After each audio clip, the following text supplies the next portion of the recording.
जो बताकर जा रहा है असल में वो जाना नहीं चाहता। भारत के 28 राज्यों में उत्तराखंड के प्रमुख सर हल्द्वानी इमली न्यूज में आप सभी का स्वागत है। आज दिल्ली के जंतर मंतर में लोगों के अंदर का डर हुआ छू मंतर। जिस तरह से भारी भरकम पुलिस बल लगा था, लेकिन लोग डरे नहीं, लाठी खाते रहे लेकिन जमे रहे। एक वीडियो में तो लड़का कह रहा मारो मारो मुझे, इसके अलावा आप लोग कर भी क्या सकते हो? सरकार आप लोगों को इस्तेमाल करके हमें डराना चाहती है। ये बातें उसके मुंह से निकली। मुद्दों को सही ढंग से पेश करना, दिखाना, बताना मीडिया का धर्म है, लेकिन इस मीडिया खासकर नेशनल लेवल पर किस तरह सरकार का बचाव करती देखी जा सकती है। करे भी क्यों ना, मोटा विज्ञापन जो मिलता है, लिहाजा नमक खाया तो नमक से गद्दारी तो नहीं होगी ना। किस तरह तोड़ मरोड़ कर माहौल बनाना हो या बिगाड़ना हो, इनमें इन तथाकथित कुछ चैनल को महारत हासिल है, जिसकी स्क्रिप्ट पर्दे के पीछे तैयार की जाती है, रेडी रहती है। इतनी खूबसूरती से बता रहे चीख चीख कर, भाई जब नियम है पहले परमिशन लो, नहीं मांगी है, नहीं दी है, तो फिर क्यों ये यंग जनरेशन इस तरह का उपद्रव कर रही है? हिंसा रूपी तरीके से क्यों संसद की ओर कूच कर रहे हैं जैन जी? जबकि ये सच कोई चैनल नहीं बता रहा कि जब नियम बनाए गए हैं तो आप भी तो देश को नियम से चलाओ और खुद भी चलो। सरकारें नियम से काम कर रही हैं कि नहीं, ये क्यों नहीं बताते आप लोग? इन चैनल, अब कारण स्पष्ट है, इन चैनल के मालिक भी तो वही हैं जो आप हम सब जानते ही हैं। संसद किस लिए होती है? जनता की आवाज, जनता की समस्याओं को सुलझाने के लिए। तो क्यों संसद में सबसे पहले इस बात पर क्यों नहीं? इसमें भी नियम कायदे का रोना स्पीकर महोदय द्वारा। बीजेपी सरकार के मंत्री सांसद ही बड़ा दिल दिखाते हुए कहते हैं हाँ हम तैयार हैं इस पर बात करने के लिए। तो क्यों अच्छा नहीं लगता? वंदे मातरम के अपमान का बिल, सुप्रीम कोर्ट में जजों की संख्या बढ़ोतरी का विधेयक कल भी पेश किया सकता था, लेकिन नहीं। हम जो करें अपनी मर्जी से, फिर चाहे लाठीचार्ज हो, टीयर गैस हो, सैकड़ों लोगों की आंखों का नुकसान होता तो हो, हमें क्या? हम तो नियम कायदे से काम करते हैं और करना पसंद करते हैं। फिर चाहे चुनाव जीतना हो, सरकारें बनानी हो, सांसद तोड़ने हो, विधायक तोड़ने हो, अपनी पार्टी में सांसद विधायक संख्या में इजाफा करना हो, ईडी, सीबीआई, इनकम टैक्स और पुलिस या सुरक्षा बलों का उपयोग अपने अनुसार, अपने हित के अनुसार करना, वीडियो डिलीट कराने के लिए आईटी की नई धारा 73A का फेसबुक को मेल करना, एसएसपी स्तर के अधिकारी से मनमाना उपयोग करना, ये सब हम नियम कायदे से करते हैं।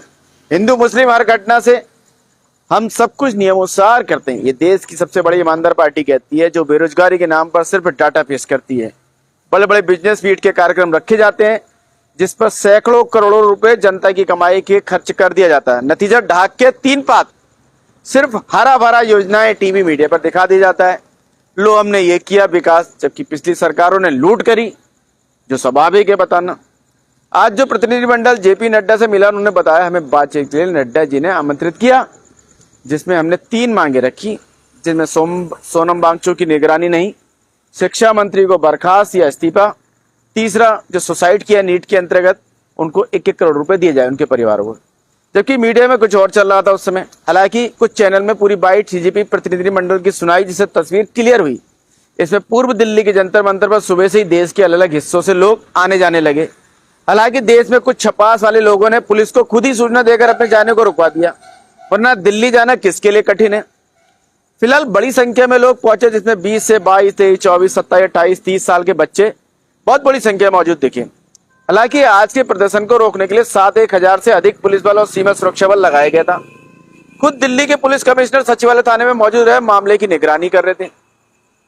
फिलहाल आज संसद का मानसून सत्र का पहला दिन था। ये सत्र 13 अगस्त तक चलना है, जिसमें बीजेपी सरकार वंदे मातरम के अपमान पर विधेयक और सुप्रीम कोर्ट में जज की संख्या बढ़ा जाने का विधेयक लाने की तैयारी में थे, जो आज ही से स्टार्ट। लेकिन जंतर मंतर बात कर लेते। आपके नेताओं का बड़ा गंभीर आरोप लगाया गया, आपके नेताओं ने, कि बीजेपी के लोगों ने एक ट्रॉली पत्थर से लदी खड़ी करी थी, जिसको स्टूडेंट ने एक्सपोज किया। टीवी डिबेट में प्रवक्ता मूल मुद्दे से ध्यान भटकाने में महारत हासिल किए होते हैं। जीवन में आप हम कभी ना कभी स्टूडेंट रहे, ये समझ सकते हैं स्टूडेंट का दर्द। स्टूडेंट्स 20 दिन से अनशन पर थे, किसी ने बात नहीं सुनी। इधर सोनम वांगचुक ने ट्वीट कर कहा हर सांसद सदन में नीट पेपर लीक पर चर्चा करे और अपील करे। इधर युवाओं का आक्रोश साफ दिख रहा था, लेकिन सरकार, शिक्षा मंत्री धर्मेंद्र प्रधान का लगातार बचाव करती दिख रही है। बीजेपी सरकार में इन 12 सालों में किसी का इस्तीफा नहीं लिया गया, ये कहा जा रहा है। ये कैसा राग अलाप रही है बीजेपी सरकार? चलिए, सरकार झुकी तो है जैसे कहा जा रहा है, इस तरह का माहौल दिख रहा है इस आंदोलन से। चलिए देश की अन्य खबरों पर एक नजर डाल लेते हैं। बात करें देश की राजधानी से, दिल्ली में आज मानसून सत्र का शुभारंभ यानी पहला दिन रहा, जो कि 3-4 बार हल्ला गुल्ला हंगामे, जिसमें विपक्ष बार बार नीट और सीजेपी प्रदर्शनकारियों पर पुलिस लाठीचार्ज और टीयर गैस की बात उठाते रहे। लिहाजा पहले तो पीएम मोदी जी का अभिभाषण हुआ, फिर हंगामा, लिहाजा 12 बजे तक स्थगित, फिर 2:30 बजे तक, फिर 3 बजे तक, फिर पूरे दिन का स्थगित कर दिया फिलहाल। इधर स्वतंत्रता दिवस से पहले स्वयं सहायता समूह 2 लाख राष्ट्रीय ध्वज बनाएंगे। इसका आयोजन दिल्ली सरकार के राज्य शहरी आजीविका मिशन द्वारा किया जाएगा। दिल्ली पुलिस ने ऑनलाइन विकास बाल यौन शोषण सामग्री प्रसारित करने के आरोप में 10 लोगों को आज गिरफ्तार कर लिया। सीजेपी के विरोध प्रदर्शनों का एक प्रमुख चेहरा रही नेहा ने अपनी भूख हड़ताल फिलहाल जारी रखी है। दिल्ली सरकार ने जनकपुर स्थित एक निजी स्कूल को कारण बताओ नोटिस जारी किया, जिसमें स्कूल का अधिग्रहण करने का प्रस्ताव है।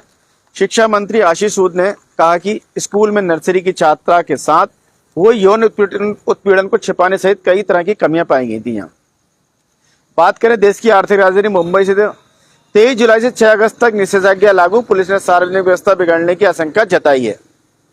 कर्नाटक से डांडेली रिजॉर्ट में जिप लाइन से गिरने के बाद एक पर्यटक को फ्रैक्चर हो गया कई जगह। कर्नाटक पर्यटन आयुक्त के अनुसार 500 होमस्टे मालिकों ने पंजीकरण के लिए आवेदन किया है। नीट परीक्षा के प्रश्न पत्र लीक होने के बाद मैसूर के संगठन ने सोनम वांगचुक की परीक्षा प्रणाली में सुधार की मांग का समर्थन किया है। कर्नाटक में 2 निजी मेडिकल कॉलेज और 1300 अतिरिक्त मेडिकल सीटें उपलब्ध होंगी। इसके साथ ही कर्नाटक देश में सबसे अधिक मेडिकल सीटों वाला राज्य बनकर उभरा है। कर्नाटक कैबिनेट ने आईआईटी रायचूर से 12 करोड़ के एआई सेंटर ऑफ एक्सीलेंस को मंजूरी दी।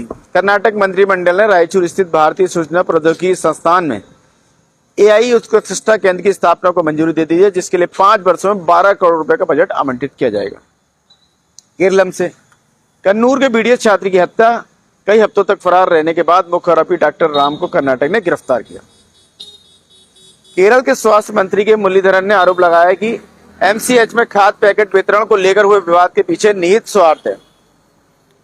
कोरापुजा में ड्रेजिंग फिर से शुरू करने के कदम से वैज्ञानिक मूल्यांकन की मांग उठी है। इधर तमिलनाडु में टीबीके सरकार को लोक लुभावन और विवेक के बीच संतुलन बनाने की वित्तीय चुनौती का सामना करना पड़ रहा है। इरोड में नवजात पोती की हत्या के आरोप में महिला गिरफ्तार। पुलिस ने बताया कि उसने कथित तौर पर भवानी के एक निजी अस्पताल में नवजात शिशु का गला घोटकर हत्या कर दी और यह परिवार की दूसरी बेटी थी। तमिलनाडु के मुख्यमंत्री विजय के खिलाफ टिप्पणी करने पर डीएमके के विधायक को गिरफ्तार कर लिया गया। डीएमके के पूर्व मंत्री ने निर्मल कुमार को अपने खिलाफ रिश्वतखोरी के आरोपों को साबित करने की चुनौती दी है। आंध्र प्रदेश से कांग्रेस ने बार बार परीक्षा प्रश्न पत्र लीक होने के लिए केंद्र सरकार को दोषी ठहराया है।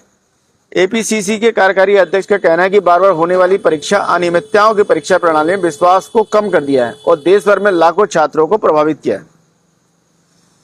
तिरुपति गोविंद धानम ने जरूरतमंदों को अंतिम संस्कार सेवाओं में सहायता देने का संकल्प लिया है। सीपीआईएम ने टीडीपी और वाईएसआरसीपी सांसदों से संसद में राज्य के हितों को प्राथमिकता देने का आग्रह किया। जगन का आरोप है कि रामायणपट्टनम बंदरा के विनिवेश से राज्य के वित्त पर बुरा असर पड़ेगा। मध्य प्रदेश में पुलिस ने कैन बेतवा स्थल पर भूख हड़ताल कर रहे कार्यकर्ताओं को अस्पताल पहुंचाया। यूपी के राज्यसभा सांसद मनोज झा ने मोदी से रामपुर में मोहम्मद अली जौहर विश्वविद्यालय की इमारतों को ढहाने से रोकने का आग्रह किया। राजस्थान से राष्ट्रीय सुरक्षा आयोग ने स्कूली छात्रों के साथ कथित तौर पर नग्नता और मारपीट के मामले में राजस्थान सरकार को नोटिस जारी किया। हिमाचल प्रदेश में भारी बारिश की आशंका के चलते रेड अलर्ट जारी किया गया। 3 जिलों में सभी स्कूल बंद कर दिए गए। जम्मू कश्मीर में भारी बारिश के कारण आई बाढ़ से कम 11 लोगों की मौत हो गई और 10 लोग लापता हैं। स्थानीय खबरों में छुट्टी का चल रहा था, लेकिन छुट्टी नहीं घोषित है और कुछ लोगों ने ऐसा दाल रखा है, उसके खिलाफ कार्रवाई की जाएगी प्रशासन की ओर से, जिस किसी ने भी गलत सूचना डाली है। आशा है आपको खबरें अपडेट रख रही होंगी और चाय पर चर्चा के लिए मसाला प्रदान कर रही होंगी। अपने विचार और सुझाव साझा करें। कल फिर नए विषय के साथ आपके समक्ष उपस्थित होंगे। इसी के साथ मैं मनोज आर्य, खबर संसार के लिए। जय हिंद।